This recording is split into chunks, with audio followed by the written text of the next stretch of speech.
everyone. Thanks for joining us on the Week in Review. I'm Amanda Vinicky. President Joe Biden uses his executive authority to build a bureaucratic wall at the southern border. This ban will remain in place until the number of people trying to enter illegally is reduced to a level that our system can effectively manage. The cap on asylum seekers could have an impact 1,700 miles away in Chicago, where residents helped to elect a new Mexican president, as a convicted former Chicago power broker seeks a redo in court. We want people to express their rights safely and responsibly, and we will protect them. But we are not going to tolerate crime, violence, and vandalism. It's prep time for Chicago police ahead of the Democratic National Convention. This by no means was an easy budget, but this is a good budget. Breaking down Illinois' new budget and the toppling of a brand new law. Future Chicago school board leaders need residents' help. The mayor's hair-raising campaign expenses and calls for curfew. And joining us for that Week in Review panel are Sam Charles from the Chicago Tribune, Sarah Karp from WBEZ, Quinn Myers of Block Club Chicago, and Laura Rodriguez-Presa, also from the Trib. Thanks to each of you. And Laura, I'm going to begin with you. The U.S. is going to refuse asylum seekers if the average number of border crossings tops 2,500, at least on average, and that's under a new policy that President Biden has instituted. So I want to take this briefly at the national level. What impact is that expected to have at the border? Well, it definitely restricts the amount of people that will be allowed in the country, and it puts a fast track to deportations. So that means that they will limit the way, they will limit asylum seekers at the border because they will need to go through a port of entry and seek entry through through the CBP1 app. So that means that even if they cross illegally, which is what was happening before, and then they will turn themselves into immigration, then they will be kind of like paroled in. That won't happen anymore. So it definitely limit the amount of people that are crossing the border, and therefore we're expecting it to have an effect in Chicago where we won't see as many people getting here. Yeah, take that a step further. What would the on-the-ground impact be? Fewer migrants coming over, fewer bus loads in Chicago? We haven't been seeing that many recently anyway. Right, according to advocates, that will be the direct impact in Chicago because there's less people crossing the border, which means that there will be less people bused over to Chicago. I'm not sure why we haven't seen many buses coming by, or perhaps they're not on our radar anymore because most people are coming not on buses, but on their own. And also the shelter system is not what it used to be. Chicago's not, so they're not landing there because they know now that they can't stay there. So I don't think that we know the exact number. So perhaps we think they're not coming, right? But there might be there. Got it. Really hard to measure. Sam, what is the impact of this politically? I mean, it seems like all eyes are looking towards August right now, at least locally.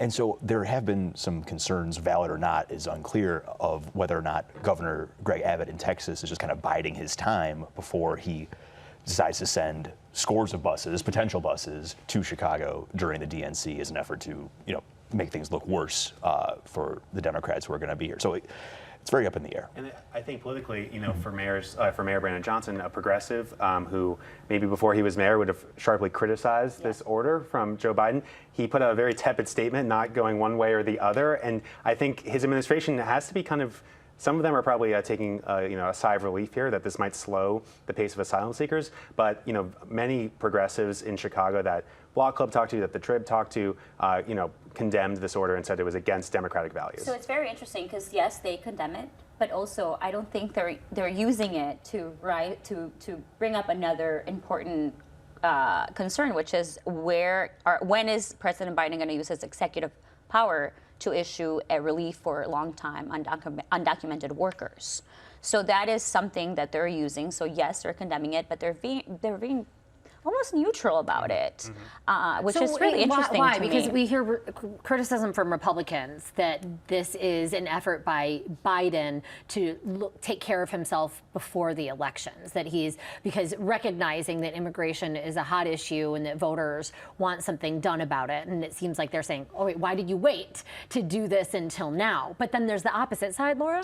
So Democrats are also criticizing the same thing, right? He's using this as a political stance, is that, but at the same, so they're saying if you're using this to get some support, then what we really want, right, as Democrats, is for you to issue an immigration reform or talk to those supporters, because he's not doing it by controlling the border. And this is also not a closed border policy, and I think that many people see it that way. It definitely is not. It's just a limit. But it's just really interesting to me how Democrats are using this to uplift the other issue. And Sarah, I want to bring you in here because you talked to so many families, and of course, Chicago Public Schools have been really impacted by the increase in students that they're seeing who have come over from Venezuela, through Mexico, what have you. So is there any sort of change in the calculus for what this means for schools, or that you're hearing from families? Well, you know, one thing I do know is that the school system has benefited from having migrants come into schools, because now suddenly our enrollment is stable after years of seeing less enrollment. However, we've had some trouble CPS has had some trouble making sure that the kids have English language teachers in front of them, that they're in schools that can support them. And so maybe this gives a little bit of a chance to sort of catch up. I know that Pedro Martinez, the CEO, has talked about how the needs of the kids in Chicago Public Schools have become greater, and yet the amount of money that the school district has is, you know, not increasing. In fact, we're facing a deficit, especially after, you know, the governor's budget didn't help CPS very much. And there's actually a money for migrant children that did not get passed in the last state budget. So yeah, the budget, and we'll talk about that in just a bit, was recently signed just this week by the governor, and it did not include what exactly would that there was a bill that would have provided $185 million for migrant children to school districts to help support the children, but it didn't get passed, and it didn't get put into the budget. So I know some other money for migrants did, but this would be specifically to make sure that there's, you know, English language supports and things like that. So. Now, we, by the way, Laura, briefly, Chicago, by the way, starting evictions again coming up. Is that correct? Well, evictions have been going on depending on when migrants got into the shelter system. Basis. But what it seems like is that migrants have nowhere to go, so they're just returning back to the landing zone. So it's kind of like a cycle. So right now we have around 7,000 migrants in shelters. I believe it's 17 shelters still running. But evictions haven't really quite happened the way perhaps the city was expecting, because most people don't have a place to go. And actually what volunteers say is that those people that got a place to live through the Illinois housing grant. The housing grant, once they ran out of money, then they have really no way to pay for it, so they're back in the system again. It's filtering through. Which is something that we haven't talked about much, but it's happening, you know, very much. Right, and migrant families with children in CPS were able to extend several times, and that's coming up. That will basically finish very shortly this month. School's out, you're no longer going to be able to... And this is the kind of the terms of the extension that the Johnson administration basically laid out. So we don't know if all of these people will be evicted en masse, but it is a deadline is looming for that as well. And just to circle back to the asylum-seeking ban, I mean, the criticism also goes to the fact that Biden decided to use his executive power to ban that, but not necessarily to provide the funds to deal with, you know, the migrants that are already in here, which I think it's where this push from Democrats, it's coming from, to use his executive power to instead provide work permits for both migrants and long-term immigrants.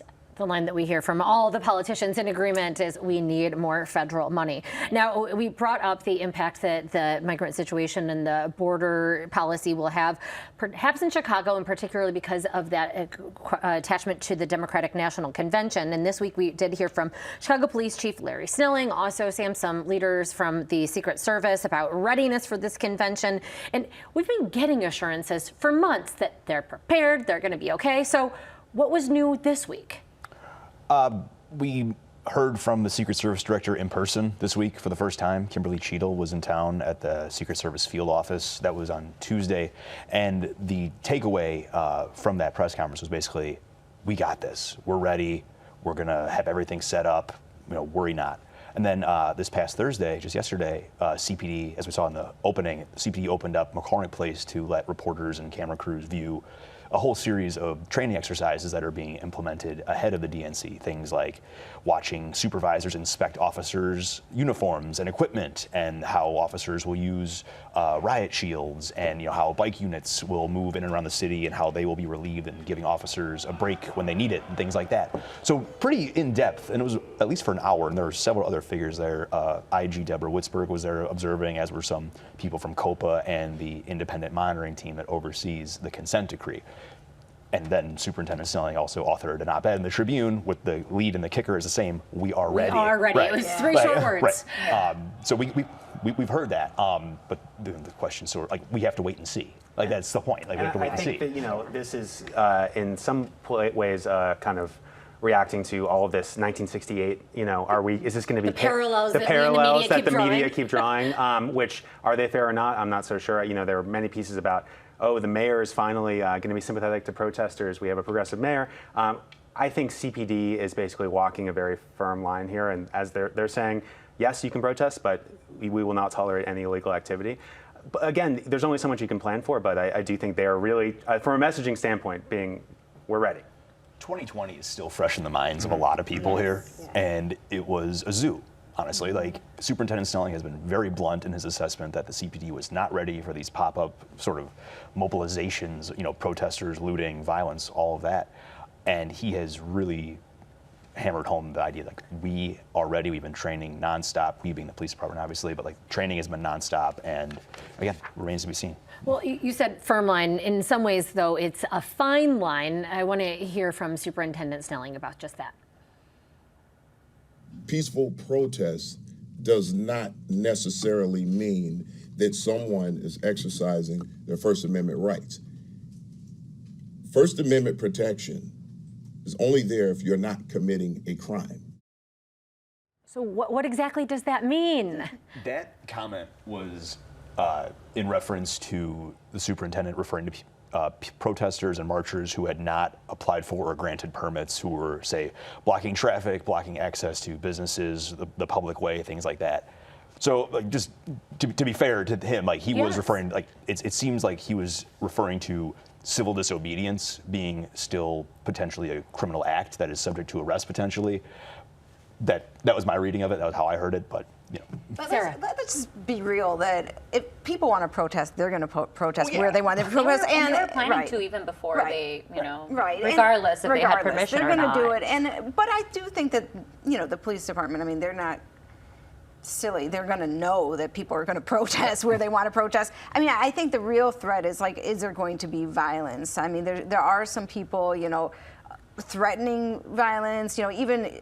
I heard something about the Russians are like trying to the Sun spur. Times reported that there might have sort of people almost like spies. That was raised Tuesday, and the Secret Service director kind of demurred on it. So maybe that won't. But if that does happen, I mean, then it's a whole different story. And that I think that does cross a line from First Amendment rights. We're not thinking about that anymore. But at the same time, that's. How you handle that is very, interesting. And this is going to be in the hottest month of the year. August is always the hottest month of the year here, and it's always the month that sees the most gun violence, like, without fail. There's routinely 80 to 90 murders in August alone every year. Routinely, CPD officers have their shifts extended, their days off canceled, and that's during a normal summer. So is that a concern? Are there going to be enough officers, even with the Secret Service? Yeah, they're going to be tired. Like, there's going to be a lot of days off canceled and a lot of extended shifts. Like, police officers are going to be tired by the end of the summer. And will there be holes in other parts of the city? I think that's the other I mean, there are already holes. Violence is down. We hear about it all the time when we hear about robberies and whatnot. The reason why they don't have people respond right away, and the response from CPD is like, we don't have enough officers. So I can only imagine how DNC will go. And is there any action from the administration in regards to that? I mean, as part of the training that we saw the other day, there are efforts in place to make sure that officers who are assigned to the DNC will have, some sort of reprieve when they need it.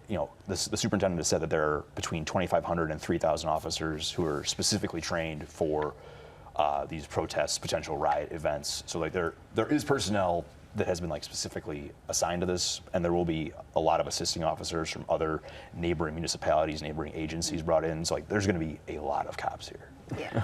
A lot of cops and also children will not be in the classroom. Yeah, they won't be. I was just going to point that out, which I actually thought was sort of an interesting decision to move back the start date, because I do understand you need police around at some schools when they come together, but I also think having kids in school can tamp down sort of their involvement in things like protests, and even in just, you know, being kids and being kind of out and about. I don't know why they didn't want them in school, because it kind of seemed like that would be the commute maybe is what comes to mind for me, because it's going to be, I think we don't know how big a hassle it will be to just go about our daily lives. True. But that's a really interesting point, It Sarah. could be a commute. It could be also just that they want, you know, police at dismissal for the first week of school is pretty important at some schools, that they wanted to make sure that was in place. But, you know, now you're going to have a bunch of kids who are, all camps are over. They're just going to be kind of staring out the window, and that's when things don't always go great when very you look great. at crime. So, yeah.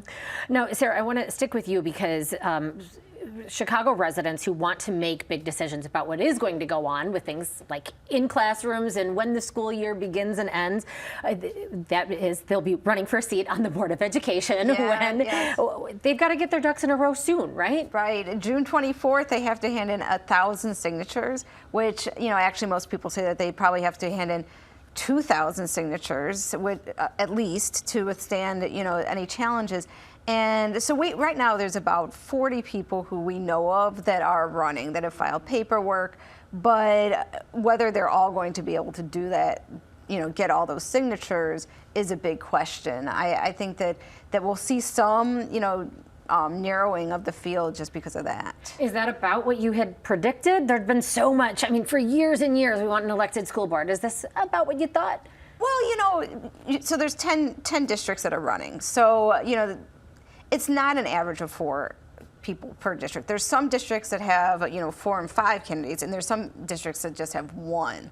So, you know, we're kind of waiting to see what happens, you know, by the 24th, because I said a lot could change. But it will be interesting to see, you know, some of those districts that are really going to be hotly contested. We're starting to see money from PACs coming in. You know, we're just starting to see the races come about. I think 40 is enough. 40 is enough for all of us to follow. That's enough. I appreciate that for sure. As someone who tries to follow these General Assembly races, too many. You brought up campaign finance, so I want to talk about this new reporting from the Sun-Times that shows Brandon Johnson's campaign finance reports that he has spent $30,000 in makeup and hair expenses. Quinn, is this much ado about a little bit of hairspray, or? I think it might be. We should really stress that these are not taxpayer funds. These were donations, and this is his campaign fund. So kind of, you know, it's a bit of a different equation. You know, it is kind of a gossipy story. I do think it is interesting. I think, as you know, someone who follows the TikTok of daily political stuff, I love these kinds of stories. Just a little glimpse into someone's life. Is it a scandal? I don't think so. I think you know, as Sarah was saying, like, some men really, you know, they go to the barbershop every week, they take care of themselves. So I don't think it's that big a deal, but it is a spicy headline for sure. And I'm going to tell you, I knew Brandon Johnson before he became mayor, and, you know, maybe he could have gotten a haircut a little more often. So maybe he needed to, you know, he's got to look fresh all the time. I mean, I can appreciate, I guess I can appreciate that. You know, you're going in front of cameras, you want to look good, and it was, I mean, it was significantly more than other, you know, than Lori Lightfoot, than Tony Preckwinkle. But again, these are classified in different ways. We don't know exactly how much the other candidates have spent on hair and makeup. When I read that about, like, you know, Lori Lightfoot, there's some people out there who are like, well, maybe she could have used a few more. But I shouldn't say that. But no, I mean, I think it's in total that's a big dollar amount. I'd like to see a breakdown. Yes, I wish that campaign finance reports had to be a little more exact. That would help us all out. There we go. But yeah, I don't know how many years it would take me to spend $30,000 on my hair. A while, I think. Sam, let's go back to you. We talked a little bit about crime, but I wanted to go back to, you did really a deep dive on this in terms of crime down. Why? There's a lot of reasons. I mean, there was a spike after 2020. I mean, the COVID lockdown gave way to a huge spike in violent crime, and there's a good argument, I think, that this is kind of a regression to the norm. You know, both non-fatal shootings and homicides are down in the city so far this year. It's kind of spread out in two of the most historically violent parts of the city. West Garfield Park and Englewood shootings and homicides are both down this year. Obviously something to be happy about. However, you go a few miles south in Auburn and Gresham, homicides and non-fatal shootings are up. So it's kind of, it changes depending on the city's geography, and there are different strategies that are being employed by different CPD supervisors. There are a lot of different factors that go into it. So hard to say what exactly it is, but right ahead of we'll take it. We'll take that most certainly as good news. Now, the budget, Illinois' largest ever budget, signed into law, and as of today, so too is the tax increases that are going to pay for it. $53 billion, but it doesn't seem like this is a huge story. What's going on? It was not a very sexy spring in Springfield. That's a lot of alliteration there. I think the story is the bigger story is what didn't happen. We heard about Bears funding, didn't happen. Mayor Johnson went to Springfield asking for $1 billion for CPS, didn't happen.